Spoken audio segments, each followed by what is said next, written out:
여야의 첨예한 대치 속에 윤석열 대통령이 오늘 내년도 나라 살림 예산을 설명하는 국회 시정연설에 나섭니다. 민주당이 보이콧 방침을 밝혔지만 윤 대통령은 시정연설은 헌법적 책무라며 반쪽 본회의장에 서기로 했습니다. 조은지 기자입니다. 대장동 특검 수용과 대국민 사과 없인 국회 시정연설을 거부하겠다는 민주당의 으름장에 윤석열 대통령은 불편한 심기를 감추지 않았습니다. 거기에 무슨 추가 조건을 붙인다는 것을 제가 기억하기로는 우리 헌정사에서 제가 들어보지 못한 것 같습니다. 단호한 표정으로 시정연설의 정당성을 조목조목 설명하기도 했습니다.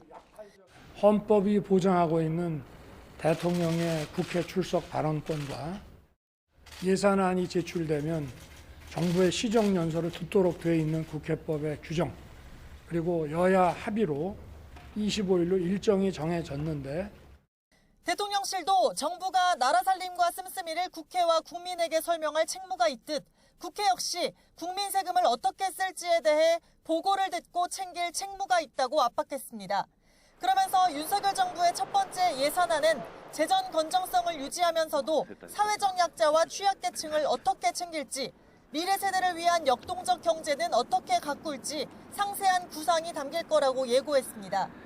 하지만 오후 긴급 의원총회를 연 민주당은 윤석열 정권의 태도는 협치를 파괴한다, 헌정사에 다시 없을 야당 탄압이라면서 시정연설 보이콧을 확정했습니다.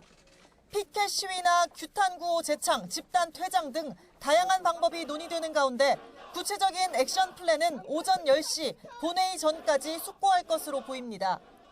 협치는 끝났다라고 생각합니다. 그리고 야당을 말살하는 국민과 맞서 싸우려고 하는 윤석열 정권에 우리는 강력히 항의하고 규탄할 수밖에 없습니다.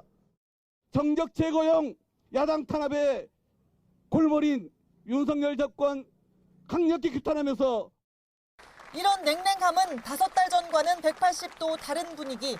지난 5월 코로나 추경안 처리를 위해 취임 엿새 만에 하늘색 넥타이를 메고 국회를 찾았던 윤 대통령은 의원 전원과 일일이 악수하며 연신 협치, 초당적 협력을 외쳤습니다.